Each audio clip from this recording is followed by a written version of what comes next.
Today is about how to reprogram your mind before 8 a.m. I want to share with you the most practical, science-backed morning routine that I could find, and I actually tried myself. Here's something nobody tells you about your morning. The first 60 to 90 minutes after you open your eyes is, neurologically speaking, the most programmable window of your entire day. Your brain is literally in a different state. It's transitioning out of theta and alpha brainwave patterns, the same frequencies used in hypnotherapy, into the waking beta state you'll spend the rest of your day in. And what do most of us do with that window? We hand it over. We pick up our phone. We scroll through someone else's priorities, someone else's outrage, someone else's curated highlight reel. And we wonder why we feel behind before the day has even started. Today, I want to share the most practical, simple, genuinely achievable morning routine I found. One that I tried myself. One built entirely on neuroscience and peer-reviewed research. And I promise you there's no ice baths at 4 a.m., no 2-hour rituals that require monastic training, just 6 small, surprising, science-backed steps that take about 45 minutes total, and that anyone, night owls included, can start tomorrow. And here's what I love about each one. There's a clear reason why it works at a biological level. When you understand the mechanism, you're not relying on motivation. You're working with your brain, not against it. Let's get into it. I know mornings are something we all struggle with. And I want to be honest, I've struggled with them as well. It's not easy for me to wake up energized and early. Sometimes I want to stay in bed. Sometimes I want to scroll too and end up doing that as well. And so I've worked really hard on developing some of these habits that have changed the way I feel. I want you to go through your day feeling ready, energized and prepared. And I found that when we do certain things, we actually end up doing the opposite. So let's start with the most controversial thing I'm going to say today. Hitting the snooze button is one of the worst things you can do for your brain. In the morning. Here's why. When your alarm goes off, your brain is finishing its final sleep cycle, usually REM sleep, the phase critical for memory consolidation and emotional processing. When you hit snooze and drift off for another 9 minutes or 9 times, your brain starts a brand new sleep cycle that it cannot possibly finish. You're essentially fragmenting your sleep into useless chunks. Research on sleep inertia. That's the scientific term for that groggy, disoriented fog you feel after waking. Shows that fragmented sleep from snoozing actually worsens cognitive function. We're talking about slower reaction times, impaired memory, and reduced executive function. You're not getting rest in those extra minutes. You're creating neurological confusion.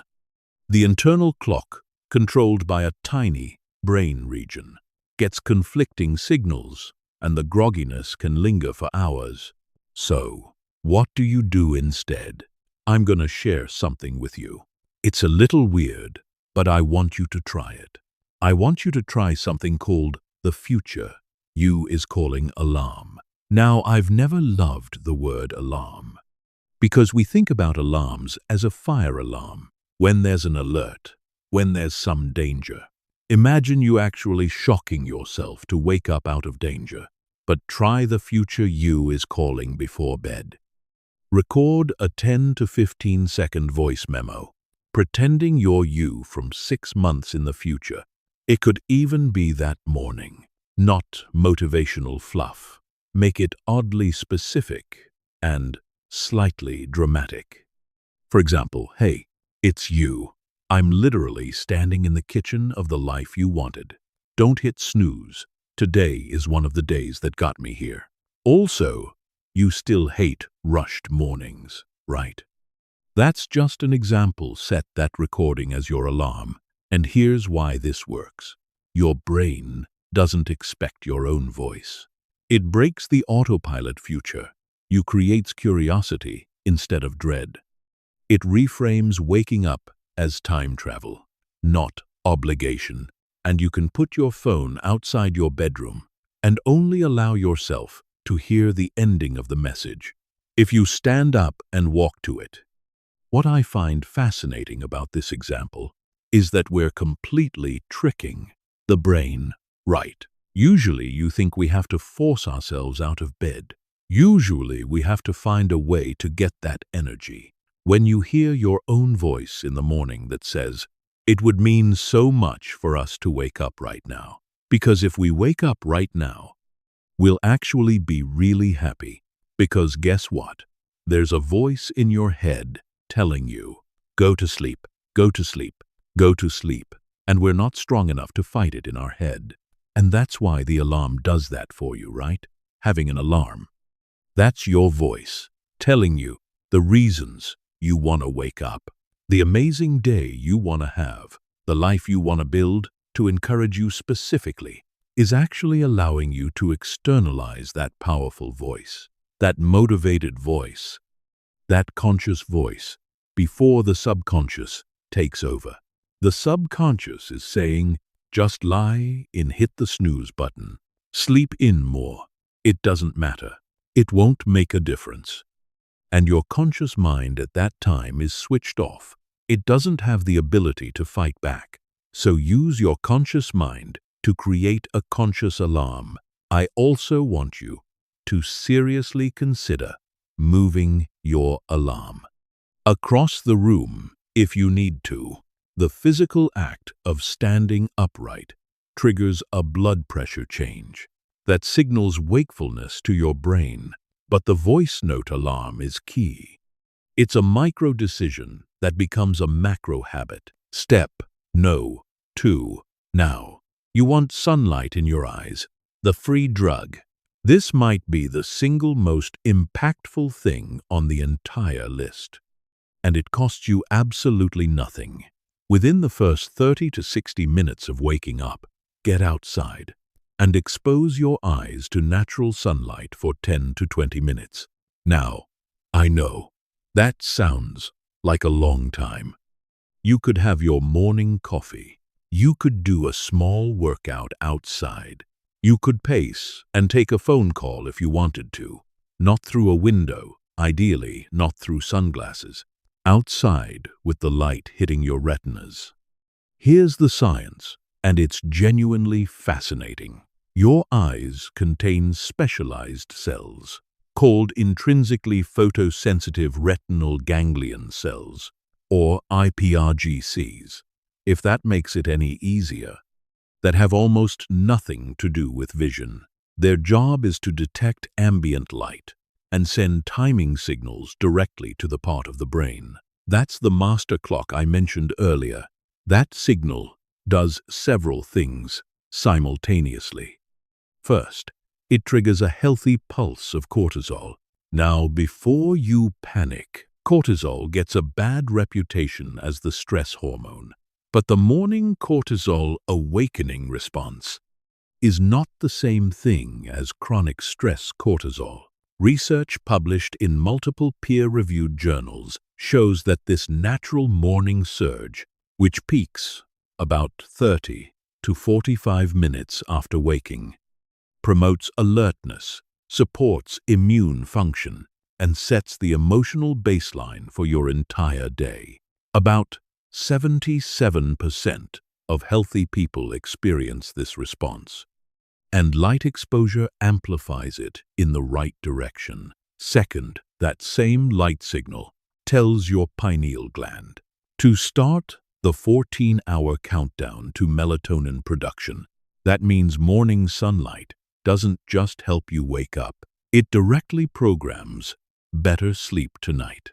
It's a 24-hour investment disguised as a 15-minute walk. Third, and this one surprised me, research on office workers found that those who got significantly more bright light exposure before noon scored substantially higher on cognitive performance tests. After just 5 days,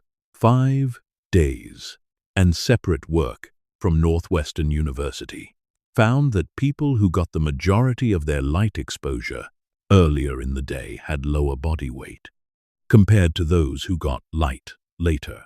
So here's the practical step. Walk outside for 10 to 20 minutes after waking. Combine it with your coffee, your dog walk, or just standing on your porch on overcast days. You're still getting significantly more lux. That's the unit of light intensity than any indoor light provides. If it's pitch dark when you wake up, use a 10,000 lux light therapy lamp positioned at eye level for 20 to 30 minutes, and skip the sunglasses during the window. Regular glasses and contacts are fine, but your eyes need that full spectrum light input. Obviously, don't stare directly at the sun just to point it out, but light exposure is huge. It's helping you sleep better. It's helping you wake better. It's helping you have better energy. And here, I know what you're saying, Jay. How do I get 10 to 20 minutes? I get it, even if you can start with 1 or 2. If you can start with 1 or 2 minutes, it will make a huge difference in your life, and I hope you'll give it a go. Step number 3. The 90-second cold shock. I promise you no 4 a.m. ice baths, but stay with me before you skip ahead. I'm not going to tell you to take a 20-minute ice bath. I'm going to tell you to do something much simpler and honestly, much more interesting from a neuroscience perspective. At the end of your normal shower, turn the water to cold for 60 to 90 seconds. That's it. Here's what happens in your body during those 60 to 90 seconds. Cold water activates your sympathetic nervous system, the fight or flight response, which triggers a rapid release of noradrenaline and adrenaline. These are the same neurotransmitters responsible for alertness, attention, and mood elevation. It's essentially a natural stimulant, but the more interesting research is about what happens after the cold exposure. A study looking at cold water immersion found that cortisol levels and negative mood ratings were both measurably lower 3 hours after just 15 minutes of cold exposure. So the initial shock wakes you up, but the downstream effect is actually a calmer, more resilient baseline for the rest of your morning. And here's the really compelling finding. Research on people who did regular cold exposure, just 2 to 3 times per week for 12 weeks, showed that their cortisol response to the cold dropped significantly. After only 4 weeks, the body's adapted. But critically, researchers believe this adaptation generalizes, meaning your body may also become better at managing cortisol responses to other stresses, work stress, relational stress, the daily chaos of life. You're essentially training your nervous system to be less reactive. There's also a neurological angle that fascinates me. Your skin has a significantly higher density of cold receptors than warm receptors, especially on your face, where you might have 10 or more cold-sensing spots per square centimeter for every 2 warm-sensing ones. Cold water on your face activates the vagus nerve through what's called the dive reflex, which shifts your nervous system toward the parasympathetic, the rest and digest mode. It's a reset button. Here's the practical step. At the end of your regular warm shower, turn the dial to cold and stay in for just 60 to 90 seconds. Focus on breathing slowly and steadily through the discomfort. If a cold shower feels too extreme, start with just splashing cold water on your face and the back of your neck for 30 seconds. Even that partial exposure activates the vagus nerve and triggers a noradrenaline response. Build up from there. The goal isn't to suffer. The goal is controlled, brief discomfort that rewires your stress tolerance. Now, I've been trying all of these out. The voice alarm in the morning worked incredibly well for me. The sunlight, I haven't been able to do 10 to 20 minutes. But even just doing the 1 to 2 minutes, I did 10 to 20 minutes when I first tested this out for like 30 days. But my schedules got busier. So I'm trying to do 1 to 2 minutes at least of direct sun exposure. And this one, the 60 to 90 seconds, is an absolute game changer. These are all free. You don't have to download an app. You don't have to learn anything new. Step number 4. Move for 7 minutes. Not 61 of the biggest myths about morning routines is that you need a full gym session to get the neurochemical benefits of exercise. You don't, and the research proves it. A study published by the American College of Sports Medicine validated what's now known as the 7-minute workout, a high-intensity circuit of 12 bodyweight exercises, 30 seconds each with brief rest intervals. The findings showed that this short burst of activity was sufficient to trigger meaningful cardiovascular and metabolic benefits, comparable in several measures to much longer, moderate intensity sessions. But here's what I want you to focus on from a brain perspective. When you move your body in the morning, you're not just burning calories, you're doing 4 things neurologically. 1. You're increasing blood flow to the prefrontal cortex, the seat of decision-making, planning, and impulse control. This is the part of your brain that's slowest to come fully online. After sleep and movement accelerates that process. 2. You're triggering the release of BDNF, brain-derived neurotrophic factor, which is essentially fertilizer for your neurons.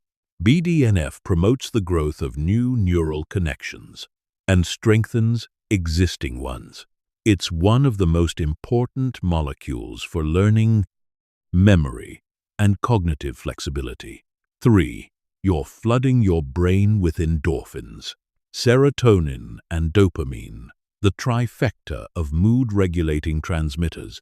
This isn't just feeling good. These chemicals directly affect your capacity for focus, motivation, and emotional regulation for hours afterward. And 4. Physical movement, especially if done outside, creates a state that neuroscientists call optic flow. When you walk or run, and the visual world